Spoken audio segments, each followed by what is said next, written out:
SPG classes में आप सभी का स्वागत है।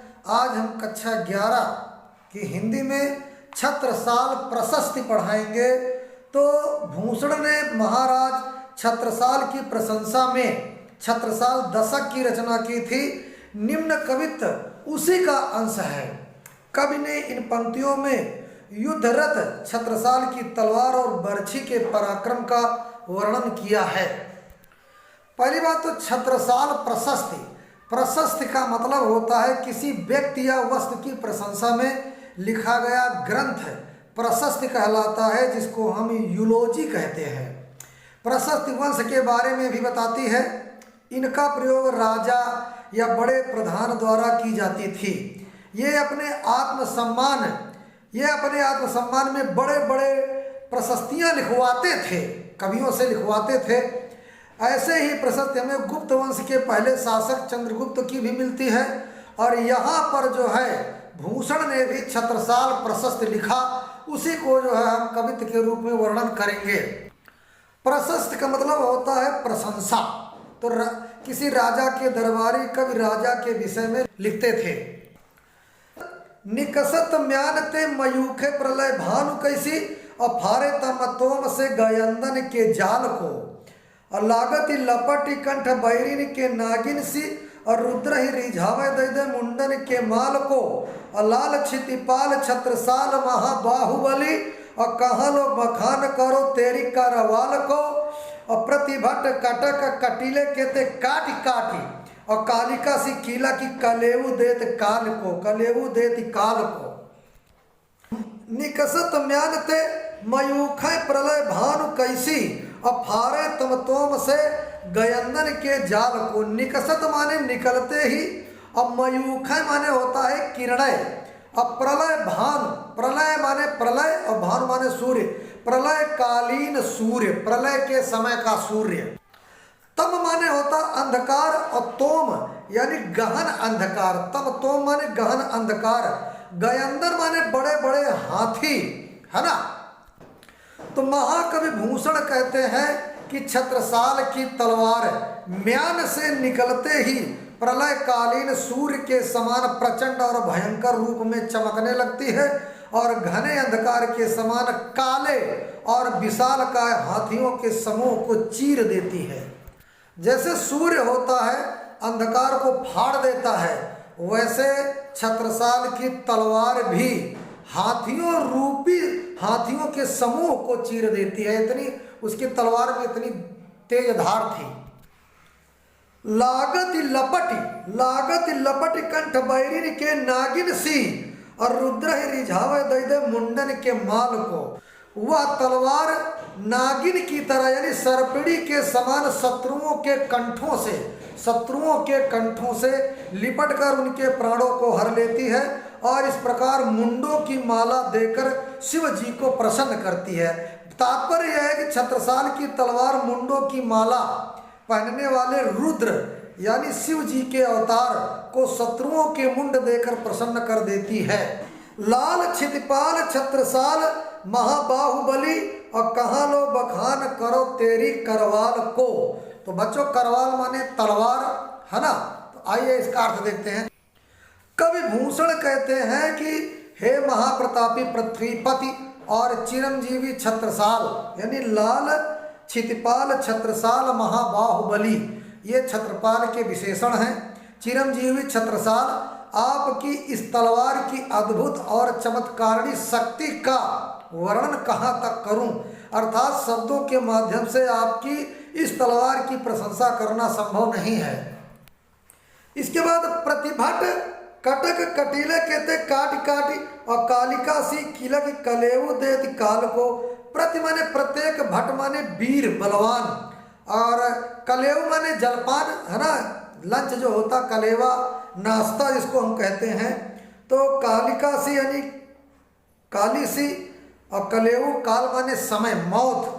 महाराज छत्रसाल की वह तलवार कांटेदार झाड़ियों के समान दुखदाई शत्रुओं की सेना को काट काट कर तथा काली देवी के समान किलकारी मारती हुई यमराज को नाश्ता कराती है। जैसे कोई आदमी तलवार से झाड़ी काटता है वैसे छत्रसाल की जो तलवार है वो दुश्मनों को काट काट करके काली मैया के समान किलकारी करती हुई यमराज को नाश्ता करा रही है।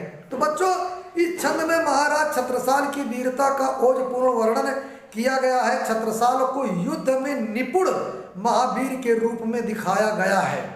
भाषा यहाँ पर गतिशील ब्रजभाषा का प्रयोग, अलंकार, उपमा, अतिशयोक्ति वह बढ़ा चढ़ा के वर्णन किया गया, पुनरुक्ति, प्रकाश एवं अनुप्रास। रस यहाँ वीर रस है, गुण ओज है, सदसति लक्षणा, और छंद है यहाँ पर मनहर कवित्व, मनहरण कवित्व भी कह सकते हो। अब जो कवित्व है बहुत इंपॉर्टेंट है। भुज भुजगेश की वही संगनी भुजंगनी सी, और खेद खेद खाती दीह दारुण दलन के, और बख्तर पाखरन बीच धस जाति मीन, है ना, और पैर पार जात परवाह जो जलन के, रैया राव चंपत के छत्रसाल महाराज, और भूषण सके कर बखान को बलन के, और पक्षी पर छीने ऐसे परे पर छीने वीर, तेरी बरछीने बरछीने है खलन के, बरछीने है खलन के। तो भुज भुजगेश की वही संगनी भुजंगनी सी, और खेद खेद खाती है दीह दारुण दलन के। तो भुजगेश माने होता है सर्पों के ईश, सर्पों के राजा कौन? यहाँ पर बहुब्री समास शेषनाग, और सूर्य भी होता, भुजगेश माने सूर्य भी होता, शेषनाग। भुजंगिनी माने होता है सर्पणी नागिनी, और खेद खेद माने खदेड़ खदेड़ करके, और खाती माने खाता है, और दीह दीह माने होता है दीर्घ, बहुत बड़ा, है ना, और दारुण दलन माने होता है भयंकर सेना, और के माने के।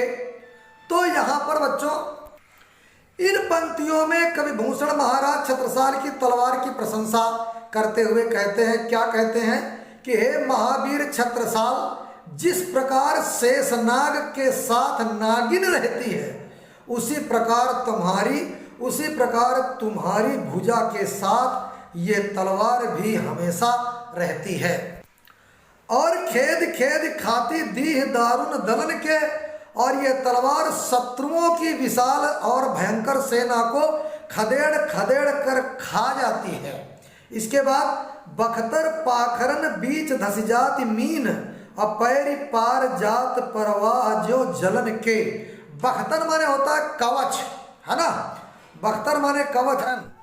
पाखरन माने युद्ध में हाथी घोड़ों के पीठ पर डाली जाने वाली लोहे की झूल, पाखरन उसको बोलते हैं। जो घोड़े और हाथियों के ऊपर झूल पीठी में चढ़ाई जाती है उसको पाखरन बोलते हैं, है ना। जैसे बैलों की झूल डाली जाती है, वैसे इसके भी झूल डाली जाती है। और पैर माने तैर करके, है ना, और परवाह माने होता है, परवाह माने होता प्रवाह। ये सैनिकों के कवच में, सैनिक लोग जो कवच पहने रहते हैं, हाथ में जो कवच रहते, ढाल कवच ले रहते, ये सैनिकों के कवच में और हाथी घोड़ों की पीठ पर पड़ी, ये सैनिकों के कवच में और हाथी घोड़ों की पीठ पर पड़ी लोहे की झूल में इस प्रकार सरलता से प्रवेश कर जाती है। कैसे? जैसे मछली सरलता से जल के प्रवाह को, प्रवाह माने प्रवाह धारा, जल के प्रवाह को पार कर लेती है, उसी प्रकार से ये तलवार भी चीर देती है, बख्तरों को चीर देती, कवच को चीर देती है। रैया राव चंपत के छत्रसाल महाराज, अब भूषण सके करी बखान को बलन के। तो बच्चों यहाँ पर रैया राव माने राजा छत्रसाल, और जो है बखान माने किसी चीज का वर्णन करना, बलन माने ताकत के छत्रसाल महाराज। तो भूषण कवि कहते हैं कि हे चंपत राय के पुत्र, चंपत राय आया, चंपत राय, रैया राव चंपत के पुत्र हैं, चंपत राय के पुत्र महाराज छत्रसाल, आपके बल, शक्ति, पराक्रम का वर्णन कौन कर सकता, अर्थात कोई नहीं कर सकता। पक्षी पर छीने ऐसे परे पर छीने वीर, तेरी बरछीने बर छीने हैं खलन के। तो यहाँ पर बच्चों पर छीने, पर माने होता है दूसरे या पंख, पर माने पंख, और छीने माने काटना, छीन लेना, यानी पंख कटे हुए, या दूसरा अर्थ भी होता है पर छीण, यानी दूसरे के द्वारा छीण किए हुए, दूसरे के द्वारा कमजोर किए जाने पर। अब बर अलग है, छीने अलग। बर छीने यानी बल छीण शत्रु, यानी अथवा हाथ पैर कटे हुए शत्रु या दुश्मन। और दूसरा है फिर बरछी। बरछी माने होता भाला, एक होता बरछी ने यानी भाला ने। अब बर छीने यानी जो है, बर छीने माने बल छीण यानी बल से छीण कोई दुश्मन अथवा हाथ पैर कटे हुए शत्रु सैनिक। तो जिस प्रकार पंख कटे पक्षी शक्तिहीन होकर गिर जाते हैं, उसी प्रकार आपकी बरछी ने, आपके भाले ने, आपकी बरछी ने शत्रुओं की शक्ति को कमजोर कर दिया है, छीण कर दिया है, और वे पंख कटे से पृथ्वी पर पड़े हैं।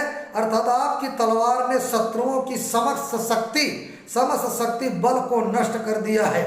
बच्चों, काव्य सौंदर्य में हम आपको बता देते हैं, छत्रसाल की तलवार को शेषनाग के साथ रहने वाली नागिन के समान बताया गया है। जैसे हाथ में तलवार है, वैसे शेषनाग के साथ उनकी पत्नी नागिन रहती है। ये शेषनाग है हाथ, और तलवार क्या है, नागिन।